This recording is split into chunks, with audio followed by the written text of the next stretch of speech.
Assalomu alaykum aka-ukalar. Bugungi lokatsiyamiz Beshariq tumani Teloq qishlog'iga haytek darvozamizni olib kelib o'rnatdik aka-ukalar. Kimga qiziq bo'lsa, bemalol aloqaga chiqaverasizlar. Islom usta sizlarning xizmatlaringda. Darvozamiz razmeri bo'yiga 3.30 bo'ldi, eniga 3.11, 1 kvadrat metri 750 ming so'mlik variantdagi darvoza o'ta ham chiroyli chiqdi. Xudo xolasa, eshiklari o'ng qo'l tarafda ochiladi. Eshigimiz 75 sm ochiladi.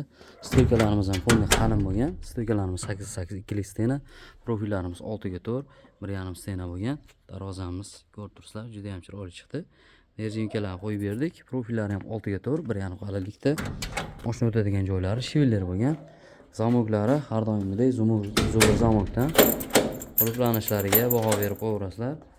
Orqa holatlari ham o'ta ham idealniy, chiroyli holatda chiqdi. Ko'rinishi, orqa ko'rinishi.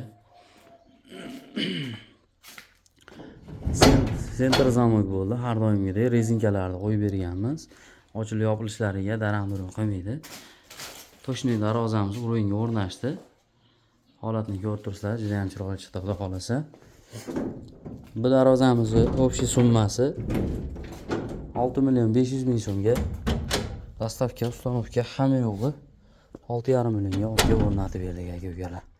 Bemalol aloqaga chiqaverasizlar. O'zbekiston bo'ylab dastavkalarimiz bor. Voha tomonlarga kelishilgan holda tayyorlab beramiz. Ishlarimiz yoqqan bo'lsa, bitta like bosib qo'yasizlar. Kanalimizdan uzoqlashmasalar aka-ukalar. Bundan chiroyli darvozalarni sizlarga xudo xolasa tayyorlab beramiz. Nerjinkalari ham polni qalin nerjinkadan bo'lgan, valna bo'lib qolmaydi umuman. Tekis. Agar ko'pchilik ozgina yuqorog'ini qo'yadi buni, tunikani, nerjinkasidan qo'yadigan bo'lsa, o'ta ham valnasi bilinib qoladi. Bu hozir o'ta ham silliq holatda, tekis holatda chiqqan.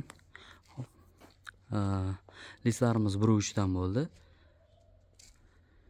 Nerjinkalarimiz 1.1lik qalindan bo'lgan nerjinka ham. Shuning uchun valnasi yo'q aka-ukalar, o'ta ham chiroyli chiqdi. Bemalol aloqaga chiqaverasizlar aka-ukalar.